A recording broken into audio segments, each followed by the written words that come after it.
What's up, guys? It's me, Sneaker Dan, back again with another new video. Decided to, put it in a really quick video for tonight. It's currently 12:30 a.m. right here in Maryland.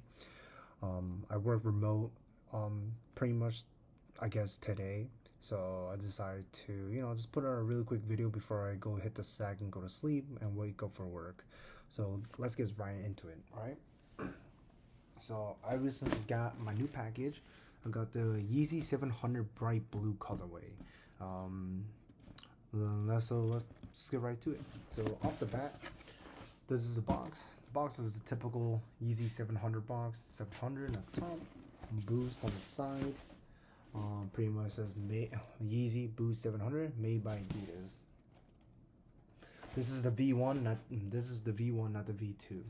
And pretty much is a size tag. Got them at a size 9.5. Nothing too crazy inside the box because it's a typical Yeezy box. And here's the shoe. And yeah, let's get right into the review. Let's go. So, initial impressions. Man, this shoe is all over the place. The shoe is truly is all over the place. All different type of colors, different type of shades. Similar, pretty much similar construction as a normal 700. Fresh smell, and I don't really know what to say about the look. I'll probably say off of my first impression, they're interesting. Interesting, I would say so. Let me get a sip of water. So let's get into materials. The materials are pretty much the same as always compared to a Yeezy 700. You pretty much have the suede, the very nice, soft, buttery smooth suede or nubuck on the toe of the shoe right here. Is very nice, very buttery, very smooth to touch, very good quality. And same thing on the sides right here. And then there's a pretty much on the top across the whole entire like shoe. It's pretty much the mesh lining all over the shoe to give ventilation for where you wear them and things like that. Of course, on here on the sides is pretty much a nice, good quality leather cut. Pretty much have a tumbled texture to it, to the leather. Very nice, very plush, very tender to touch, and very smooth. Um, I think honestly, Yeezy 700s have one of the more, I guess you could say, premium quality materials on the shoe. Hence why 700s are usually the most expensive. They used to be actually $300, but these are actually a solid 240. But let me confirm that at the end of the video when I look at the box. All right, but so hold on for a second. Pretty much the midsole of the shoe is pretty much typical Adidas Yeezy fashion. This is nice little rubber composite, like rubber sole. On the bottom right here, rubber treads, and of course with the Yeezy, and of course Adidas patented boost material underneath the shoe, and overall very comfortable shoe to wear in for running, for walking, things like that, for casual wear. Looks wise, it looks interesting, I would say so. Is it my cup of tea? Not really. I think the shoe is actually very crazy. I will definitely say it's very interesting, as I keep on saying. It's very interesting. I think it's unique, one of a kind for sure. Um, the blue accents across the whole entire top of the shoe with the nice little coral orange at the bottom right here, or you can say it's a peach color. I think it does well to help make the shoe unique and pop out a little bit more in a different type of way. I did notice pretty much on the top right here, these two panels, including here, is pretty much similar to the original Yeezy 700 Wave Runners, actually, in terms of materials and overall looks and color wise. Um, I don't really think the blue and the orange really blend well together.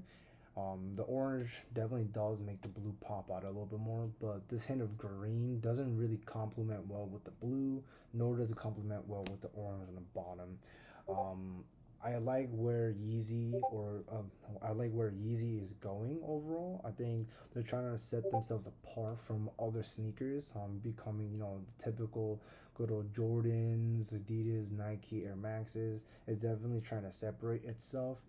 Is it doing it in a good way? I wouldn't really say it's a good way to do things, but I really like how they're staying unique to themselves, becoming original and very different from the others. So I definitely gonna give this a little bit more prompts. It's not my cup of tea, but I definitely think it looks okay, and I like the direction where Yeezy is trying to go and experiment with their shoes. Overall, I think the shoe's quality is pretty well built, especially since this shoe used to be $300. And let me see how much these are. Actually, it doesn't even say the pricing anymore. Um, Give me 1 second. Let's bring up the good old, cellophone. And yeah, pretty much.